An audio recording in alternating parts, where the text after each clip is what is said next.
Hello and welcome to Grade 2 Music Theory Untangled. The lessons for this video series assume that you have completed the work in Grade 1 Music Theory Untangled. There are 8 video lessons and 9 worksheets. Watch this short video for Lesson 3, which focuses on scale degree numbers and note names. Then find the concepts discussed in your concept sheets. Refer to these concepts as you complete the exercises for this lesson. Mark your work using the answer sheets and remember that there will sometimes be more than one correct answer. If you are unsure, check with your teacher. Let's get going. Some quick revision since you'll be writing notes. Make sure that your stems are going in the right direction. If the note head, the round part, is on the middle line, then the stem can go up or down. If the note head is below the middle line, then the stem goes up on the right hand side. If the note head is above the middle line, then the stem goes down on the left hand side. The staff or stave has 5 lines and 4 spaces. Notes that are next to each other move by step. The note head will be on a line, then a space, then a line, then a space, etc. If 2 notes are space to space or line to line, then they are skipping a letter name or note. The higher up the stave you go, the higher the sound will be. The lower the stave you go, the lower the sound will be. Some countries name their notes using solfa or do, re, mi, fa, so, la, ti, do, and some use the first 7 letters from the alphabet of A, B, C, D, E, F, G, A. There are other note naming systems and conventions around the world, but for our purposes, we will use letter names as they are the most common. Bass clef notes are low notes and the clef starts on the F line, so it is also known as an F clef. These are the rhymes that can help you work out the letter name of a note and can be found in your concept sheets. Always work from the bottom up.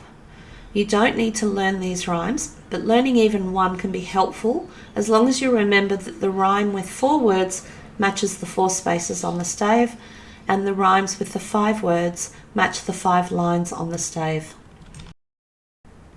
Treble clef notes are high notes and the clef starts on the G line, so it is also known as a G clef.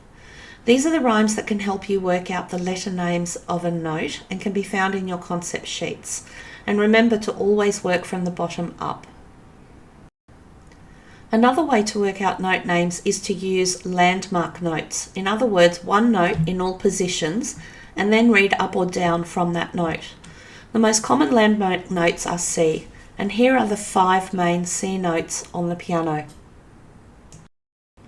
Let's talk about tones and semitones. These are the terms that we use to describe how far apart 2 notes are. From one note to the very next note is a semitone. 2 semitones are called a tone. For guitar players, moving from one fret to the next is a semitone, and by skipping a fret, the notes are a tone apart. For piano players, moving from one note to the very next note is a semitone, and moving 2 semitones is a tone. It doesn't matter if one note is black or white. What is important is how far apart notes are from each other. How do we change a note by a semitone? With an accidental. That is, a sharp, a flat, or a natural symbol. Each one has its own meaning. A sharp raises a note by a semitone, a flat lowers a note by a semitone, and a natural cancels a previous sharp or flat. Why do we need to know about semitones and tones as well as accidentals? Because scales are based on a combination of tones and semitones that never changes. Other combinations form different types of scales, but for now we will concentrate on major scales. So what is a scale? A scale has 7 notes moving by step up and down using a specific pattern of tones and semitones. Each scale note has a scale degree number going up, starting on the name of the scale as the lowest note.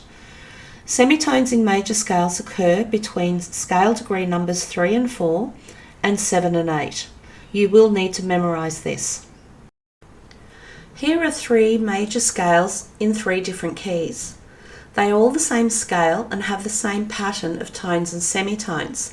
They just start on different notes. This is what C major sounds like.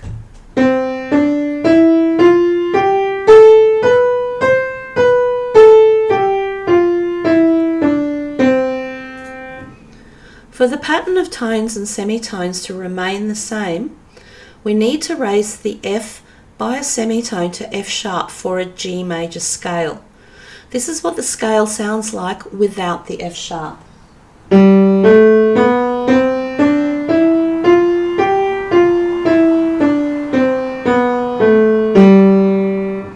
This is what the G major scale sounds like with the F sharp.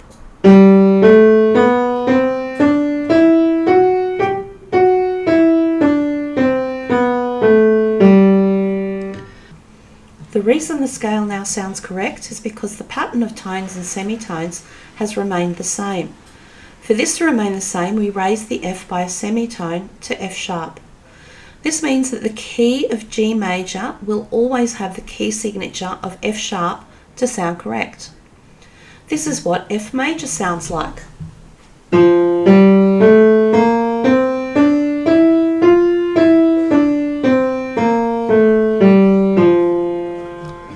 For the pattern of tones and semitones to remain the same, we need to lower the B by a semitone to B flat. This means that the key of F major will always have the key signature of B flat to sound correct. Finally, take note of the direction of the stems for each note.